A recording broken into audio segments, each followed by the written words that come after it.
È una forza che va ad unire la sinistra d'alternativa, Rifondazione Comunista Potere al Popolo, Luigi De Magistris che sarà il capo politico a livello nazionale, e il gruppo parlamentare Manifesta, appunto il gruppo parlamentare uscente delle 4 deputate e della senatrice Núñez.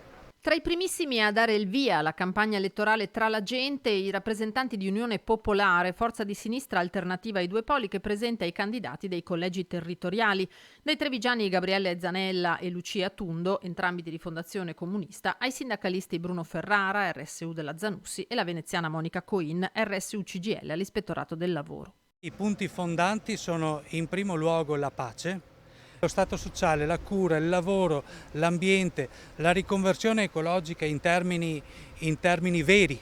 Una virata ecologica è uno degli elementi necessari.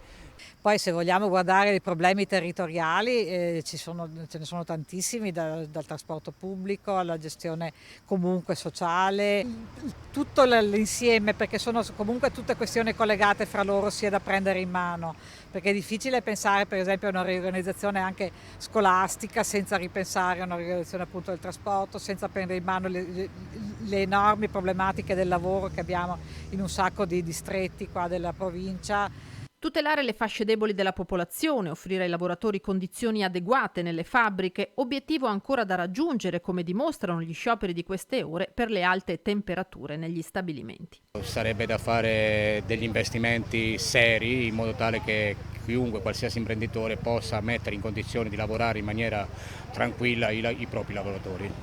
Benessere della comunità che va di pari passo con la transizione ecologica. Per difendere l'ambiente e le persone che ci vivono ci vuole una risposta che sia svincolata dagli interessi finanziari. Quindi agenda Draghi no grazie, e quindi tutto quello che è contrario all'agenda Draghi noi lo portiamo avanti.